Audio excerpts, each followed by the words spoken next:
Hi friends, అందరూ ఎలా ఉన్నారు? ఈరోజు మార్నింగ్ బ్రేక్ఫాస్ట్లోకి అయితే ఇడ్లీ సాంబార్ చేసుకున్నామండి. డెడ్లీ కాంబినేషన్ కదా, చాలా చాలా బాగుంటుంది. ఇంకా ప్రాసెస్లోకి అయితే వెళ్ళిపోదాము. ముందు నేను సాంబార్ అయితే చేసుకుంటున్నాను.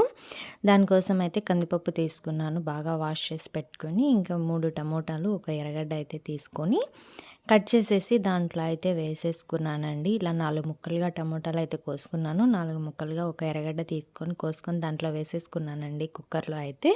ఇంకా కొద్దిగా జీలకర్ర వేసుకున్నాను. ఇంకా కొద్దిగా పసుపు అయితే వేసుకొని తగినన్ని వాటర్ అయితే వేసేసుకొని కుక్కర్కి అయితే మూత పెట్టేసి స్టవ్ పైన అయితే పెట్టుకున్నానండి. చాలా తొందరగా అయిపోతుంది కదా టిఫిన్ అయితే. రోజు దోశ తిని తిని బోర్ అయినప్పుడు ఇలా ఇడ్లీ పెట్టుకుంటే కూడా బాగుంటుంది. ఇంకా ఇడ్లీ పాత్రలు అయితే తీసుకొని దానికి కొంచెం ఆయిల్ అప్లై చేసేసి ఇంకా కలుపుకున్న ఇడ్లీ పిండి అయితే దాంట్లో వేసేసుకొని ఇడ్లీ పాత్రలో పెట్టుకొని మూత పెట్టుకోవాలండి. ఇడ్లీ పాత్రలో ముందుగానే కొన్ని వాటర్ తీసుకొని హీట్ చేసుకున్నామంటే ఇడ్లీ తొందరగా ఉడికిపోతుంది.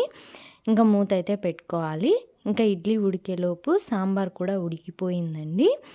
ఇంకా ఒక 4-5 విజిల్స్ వస్తే సరిపోతుంది. సాంబారు బాగా ఉడికిపోతుంది. చూస్తున్నారు కదా, ఆవిరంతా పోయేంత వరకు ఎత్తద్దండి, లేదంటే ముఖం పేలిపోతుంది. ఇంకా సాంబార్లో ముందు వాటర్ అన్నీ పక్కకు పెట్టుకేసుకొని ఇంకా దాంట్లో కొద్దిగా ఉప్పు వేసుకొని పప్పు కుత్తితో ఎనుపుకోవాలి. బాగా మెత్తగా వచ్చేస్తుంది. స్మాషర్ ఉంటే స్మాషర్తో అయినా ఒత్తుకోవచ్చు. చూస్తున్నారు కదా ఎంత బాగా మెత్తగా అయితే వచ్చేసిందో. దీనికైతే ఇప్పుడు పోపు పెట్టేసుకోవాలి.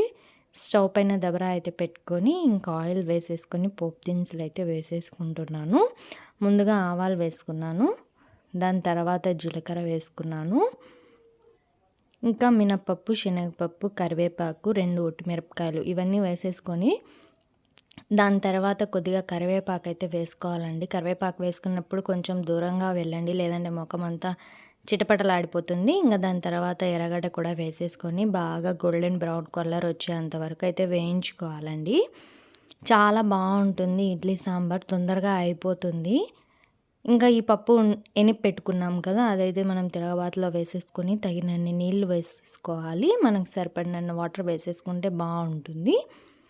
ఇంకా అంతా ఒకసారి బాగా మిక్స్ చేసేసుకోవాలండి. చూస్తున్నారు కదా, నేనైతే తగినంత వాటర్ వేసుకున్నాను. ఇంకా సాంబార్ పొడి ఉంటుంది కదా, ఏ కంపెనీ అయినా వేసేసుకోవచ్చు. నేనైతే కొద్దిగా సాంబార్ పొడి అయితే వేసేసుకుంటున్నాను.